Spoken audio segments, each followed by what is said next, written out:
até hoje vocês passaram por muitos ciclos.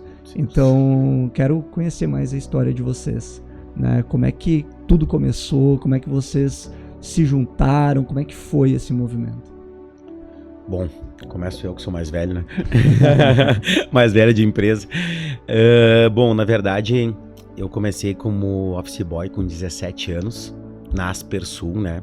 A Aspersul, ela é a empresa mãe de todo esse nossa história, né? Onde o fundador é o Marcelo Zulian, que foi nosso sócio até um pouco tempo, aí depois aí a gente vai chegar também nessa parte aí da história. A empresa completaria 30 anos nesse ano, tá? Que foi esse ano também que a gente escolheu aí para fazer esse rebranding aí da marca. E eu comecei como office boy, eu olhei nos classificados, né?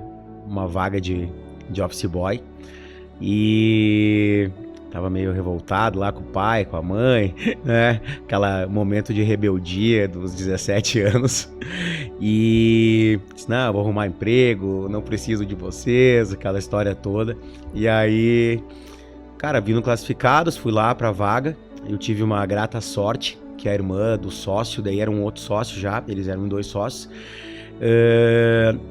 onde ele disse que um Renato ia pra entrevista. E esse Renato aí não era eu, era algum outro Renato, mas acho que ele quis encurtar tempo, a gente criou sinergia ali na hora, não, o Renato indicado pela minha irmã mesmo, então, né, vai embora. Caramba. E aí foi ali que coincidência. Penetra, né? Penetra. Acho que muito destino mesmo, né? Que legal. E eu sempre falo, né? Esses dias eu fui resgatar aí até pela história dos 30 anos, eu tenho 25, eu vou completar esse ano, completo 25 anos, né? Dentro do negócio, né? E em seis meses eu passei a já executar uma função comercial pela parte da manhã e por meio turno continuava fazendo aí o trabalho de office boy, né? Porém, muito rapidamente, ali eu acho que na época ali o meu chefe viu que eu tinha um perfil bem comercial, né? E ele começou a me levar junto com ele, começou a me ensinar, né? E eu com 19, 20 anos, assim, às vezes é difícil lembrar, assim, os anos, né? Faz um tempo já, mas com 19, 20 anos eu já viajava esse Brasil inteiro, né? Atuando com representantes, né? A gente tinha representantes espalhados pelo Brasil. Era um outro momento de comunicação, né? Ali que começou os celulares, né? Com 18 ali, quando eu tinha uns 18 anos, 17, começou o celular, não tinha o WhatsApp, né? Então até essa comunicação era um pouco mais difícil, então viajava na segunda, voltava na sexta, quando não voltava sábado, viajava domingo, então... E sempre trabalhei com pessoas bem mais velhas do que eu, né? Isso sempre foi um grande aprendizado e um grande desafio, né? Porque eu era um jovem, de uma certa forma, bem precoce, assim, para a função que eu executava. Daí, cara, trabalhei ali por até meus 24 anos, mais ou menos. Eu já era o principal responsável comercial pela empresa. E aí eu resolvi morar fora do Brasil, né? Uma decisão bem difícil, porque... Como eu tive um crescimento rápido, eu também tive um crescimento econômico até para um jovem, assim, da época, um salário bom, né, para a época, mas eu tinha algo dentro de mim que me dizia que eu tinha que morar fora por um tempo, né, que eu tinha que aprender inglês. Nós não usávamos, não importávamos, não tínhamos relações internacionais como a gente tem hoje. A gente tem muita relação internacional. E tinha algo dentro de mim que dizia que eu tinha que aprender inglês, né? E, cara, acho que esse algo era realmente muito mais forte, porque hoje o inglês é essencial na nossa empresa, no trabalho, nas conexões que eu consegui construir aí pra gente, né, ao longo desses anos, né? Eu fiquei 1 ano e 8 meses fora. Morou onde? Morei na Nova Zelândia por uns 10 meses na Nova Zelândia. Daí era muito frio, chegou o verão, eu morava no sul da Ilha Sul. Chegou o verão, eu lembro que era janeiro, tava 12 graus, assim. Conseguia ser pior do que Caxias do Sul, né? E nevasca, era uma cidade com montanhas de esqui, de snowboard. E aí eu tive algumas amigas que foram morar na Austrália, que eram minhas melhores amigas aqui do Brasil, de Caxias. E aí elas, nós estamos indo pra Austrália, e uma delas já tava lá, aqui é muito legal, não sei o quê. Eu disse, quer saber? Acho que eu vou pra Austrália também. Daí... tomei a decisão de ir para a Austrália, né? trabalhei de subemprego, né? Lá, meu primeiro trabalho na Nova Zelândia foi como cleaner, né? Nacionalizando, nossa, faxineiro aqui, né? O primeiro lugar que eu limpava era limpava boate, hostel, mas tive uma ascensão bem rápida também. Em 3, 4 meses eu me tornei o supervisor lá, que seria um supervisor, que eles chamam, né? E aí limpava um pouquinho menos, mas tinha que limpar também, limpava ainda.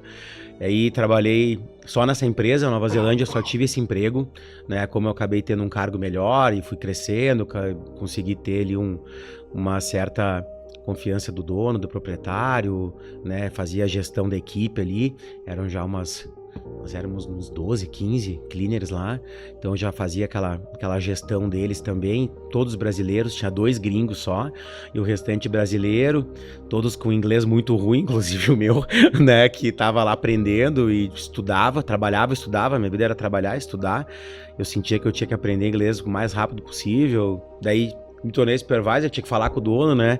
Então o inglês tinha que aprender de qualquer jeito, assim, eu tinha que evoluir muito rápido mesmo o inglês nesse primeiro período. Aí fui pra Austrália tive vários empregos, fui kit hand, que é lavar louça dentro de um restaurante, trabalhei de limpeza também e depois trabalhei numa empresa de signs. Signs, eles colavam adesivos, foi um emprego bem legal assim também que eu tive na Austrália. Qual foi o teu maior aprendizado nessa viagem e o que tu enxerga que tudo que tu aprendeu lá, além do inglês, é importante para tudo que tu fazes com a Core, que tudo que vocês fazem hoje no grupo? Bom,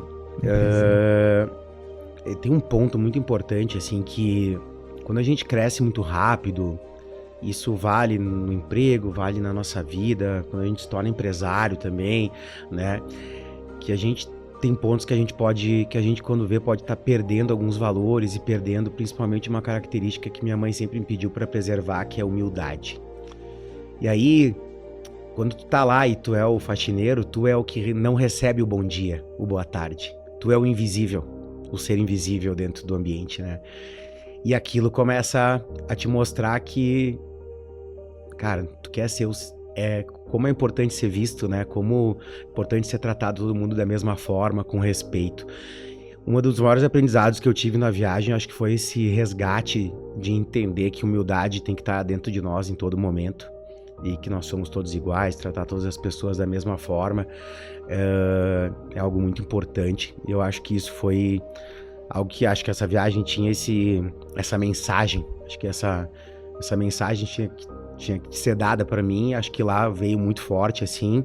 Mas um guri de 24 anos, que tava ganhando bem, né? Que tava já em ascensão aqui na cidade, sabe? Que, tipo, um salário maior do que os meus amigos, né? Porque meus amigos ganhavam menos que eu. Então, nossa cidade tem essa questão de sociedade muito forte, né? E eu sinto que eu tinha perdido um pouco, tá? E lá veio esse soco na cara, vamos dizer assim, né? E foi muito importante. E sempre que eu lembro daquele momento, resgato isso e trago pra mim. Então acho que esse fator da humildade e o outro fator muito importante que eu já vivi aqui e lá só se consolidou. Eu não tinha muito dinheiro, né? Quando eu fui pedir para ser desligado da empresa, o meu chefe ficou muito brabo, né? Ele ficou 1 mês sem falar comigo. Ele não me demitiu, então eu não tive acordo, não tive nada, ele não aceitou nem me demitir na época. E eu precisava do dinheiro, então eu cheguei lá e eu não tinha opção de não trabalhar muito. Tanto que logo que eu consegui arrumar o emprego, eu demorei uns 2 meses para conseguir o emprego. Eu trabalhei por 6, 7 meses sem ter nenhum dia de folga. Quando eu falo nenhum dia, é nenhum dia, de 7/7. Porque eu tinha que fazer dinheiro, fazer caixa, né? Porque eu tava lá sozinho, não tinha ninguém para mandar dinheiro para mim, né? Então, eu acho que o segundo aprendizado, mas que traz é o trabalho. Que o trabalho é o que consegue realmente fazer com que a gente prospere, com que a gente consiga ter alguma espécie de segurança, né? Então, acho que o trabalho e a humildade foram os 2 maiores ensinamentos, assim, que eu tive, né? Legal. Lá dessa viagem. Sabe que uma das coisas que me chama a atenção é essa humildade e esse trazer para dentro que vocês têm. E até por ter tido experiência com alguns colaboradores de vocês, Sim. por ter treinado algumas pessoas ali da empresa, eles trazem muito isso, né? A importância que vocês têm para eles e o quanto que vocês são humildes, né? Deles trazer, nossa, o Renato e eles são muito humildes. Eles trazem isso, né? Então, possivelmente é um fruto desses aprendizados aí, né? E a gente se certeza. vigia muito, né? Para que a gente preserve isso, né? É fácil se deslumbrar em alguns momentos, é muito fácil, né? Então a gente fala que a gente se cuida, né? Tem que Inclusive, nós estava comentando isso foi essa semana. Essa né? semana, Né? Que tem que ter cuidado, né? Tem que ter cuidado com o que tu fala, como tu fala, né? Ainda bem que tu perguntou, porque eu fiquei escutando ele falar, eu ouvi essa história diversas vezes, e eu acho que a parte mais importante é essa. Porque talvez isso eu vivi de uma forma diferente, mas toda vez que ele traz, ele quase se emocionou aqui, né? Toda vez que ele leva isso, principalmente pro time lá, eu já me arrepio, né? Porque realmente, e é difícil, sabe? É um desafio, né? Porque tu tem que sempre te colocar num lugar, né? Numa posição que tu não pode achar que tu é melhor que ninguém, que tu sabe mais que os outros, né? E esse cuidado, ele é diário, né? Porque às vezes, que nem ele falou, tu pode se deslumbrar por algum número, por alguma coisa assim, mas no fim não é assim que a gente vai crescer, né? O ego toma conta, né? O ego e a pode gente vê tomar muita conta. gente se perdendo nisso. Eu já fui uma pessoa também que o ego tomou conta, que o dinheiro veio pra cabeça, tomei uma ruim por conta disso. Depois disso, eu aprendi de verdade, né? E aí o cara aprende mesmo, não tem na ruim. na dor mesmo, né? É na dor mesmo, né? Na dor mesmo. Tá, e vocês se conheceram em que momento na história? Quando ele volta, eu já tô na empresa, né? Mas antes disso, vocês não se conheciam? Se conhecia na cidade, porque, né, Caxias, né? Nós E a estamos gente em Caxias. é do jiu-jitsu, Tem vários né? amigos em comuns, ele treinava jiu-jitsu numa equipe, a gente era de equipes rivais, né? Que legal. Na época a rivalidade era forte. Mas se conhecia, tinha alguns amigos em comum, se encontrava em alguns eventos, na noite e tal, mas não tinha uma relação de amizade, né? De conhecido, amigos em comum. Se encontrava Tinha um amigo dele que fazia uma festa no apartamento dele, a gente ia lá e tal, mas nada relacionado ao trabalho, né? E daí, antes dele voltar, foi em 2007... que abriu a ARP, porque antes era a ARP e a Aspersul, né? Que são dois sócios. Eles se separaram, né? Na verdade, ali começou a separação dessa sociedade, aí que nasceu a ARP e a Aspersul. Isso. Né? E logo no começo que eu comecei, eles ainda eram sócios, né? Então eu trabalhava na ARP, comecei fazendo a parte de recebimento ali de peças, bem chão de fábrica, né? Tinha quantos anos, Eze? Eu tava com 27, 28 anos, mais ou menos, já.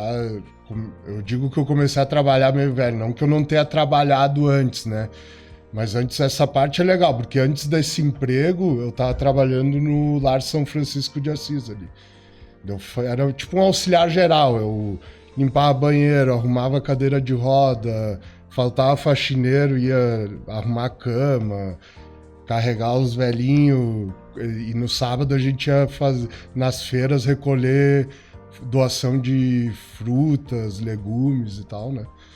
E daí eu comecei lá na ARP, e logo depois o Renato volta, e ali ele já começa a vender alguns produtos, porque houve uma divisão que a Aspersul ia vender projetos mais especiais e a ARP ia atender projetos mais seriados, né? Eles ainda eram sócios, né? Então ali já começa uma relação de trabalho, né? Porque como ele vendia e eu comecei ali a fazer compras, a empresa era bem pequenininha. Quando eu comecei eram 4 pessoas e faturava 100 mil por mês. Só pra ter uma ideia, assim, era muito pequeno. E hoje só pequeno. aquela parte ele fatura quanto? É que hoje tá tudo junto, só da ARP seria junto. produtos de linha.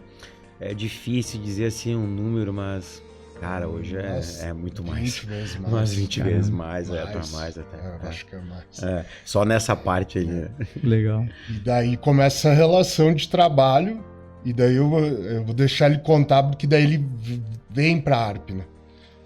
Na verdade, ele quer sair Ele vai contar essa parte que é melhor. Posso contar que é melhor. É melhor. Na verdade, quando eu fui embora, eu lembro que daí no último dia, no dia de ir embora mesmo, eu fui lá e eu fui dar tchau, né? Ele ficou 30 dias sem falar comigo, né? E daí eu fui dar tchau.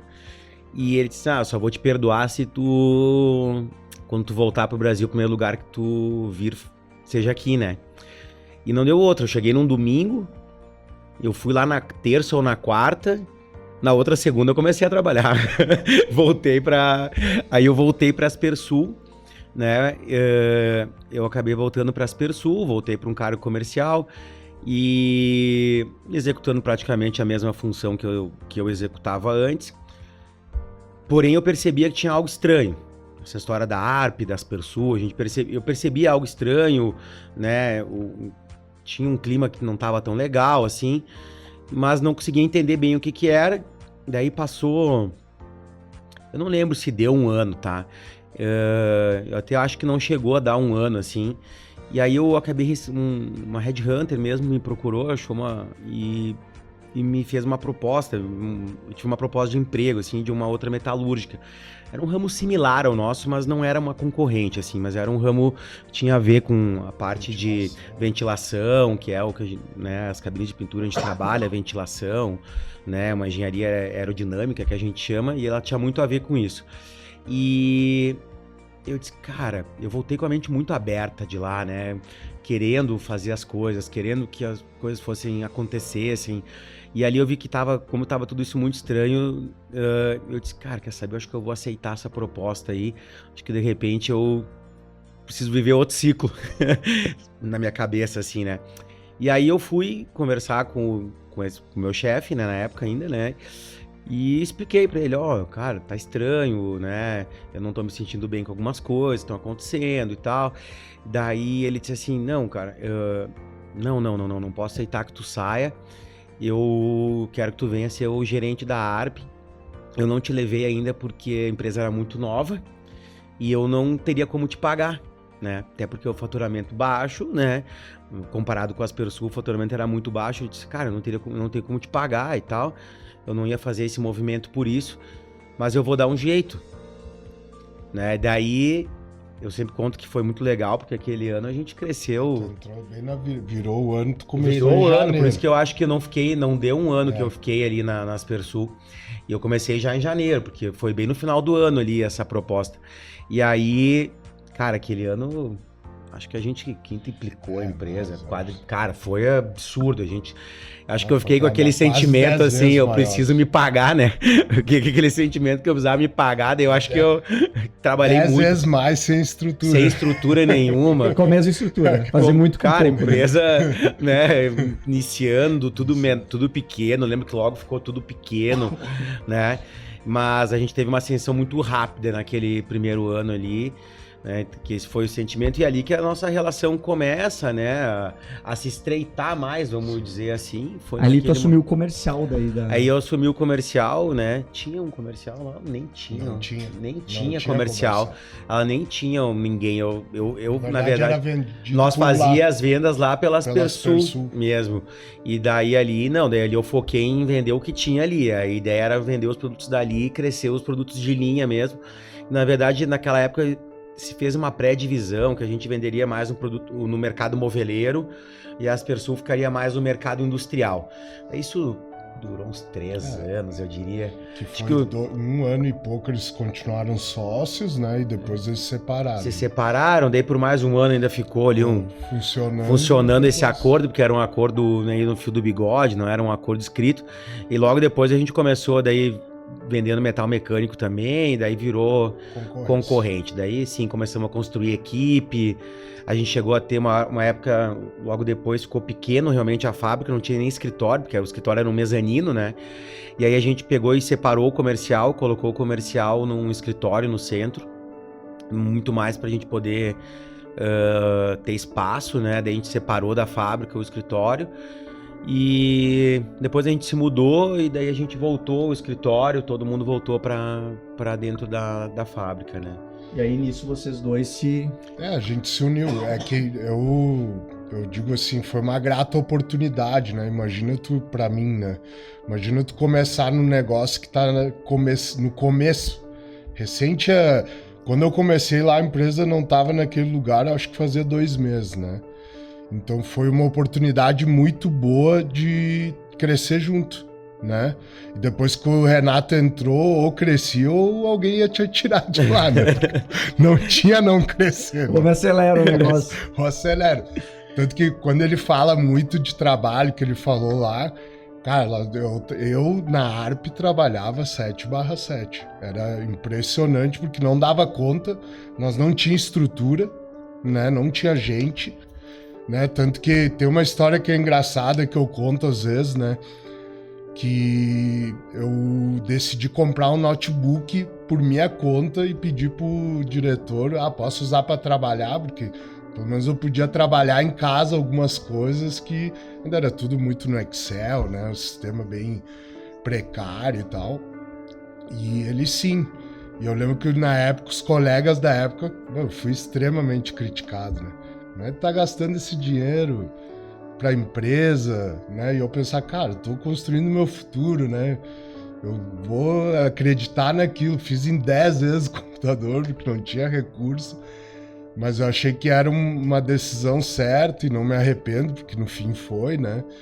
E daí, nesse meio dessa história também surgiu. O Renato começou a usar o BlackBerry na época, que era um celular que tinha uma mensagem tipo WhatsApp, mais dinâmica, né? E ele, não, tu vai ter que comprar, porque eu preciso falar contigo todo dia, toda hora, tu tem que comprar, e mas não tem dinheiro, faz em 10 vezes, te vira, tu vai... Aí, eu acho que ele me infernizou uns 30 dias... Tá, fui lá e comprei em 10 vezes, porque também não tinha dinheiro. Ou seja, a gente se captou de recursos sem ficar esperando a empresa nos dar recursos, né? E hoje vocês provavelmente oferecem todos os recursos possíveis. Mas, e as pessoas não produzem possíveis 20%. e impossíveis. Tá? E no fim essa junção foi acontecendo. E a gente foi crescendo, a empresa foi crescendo. A gente foi se profissionalizando, né?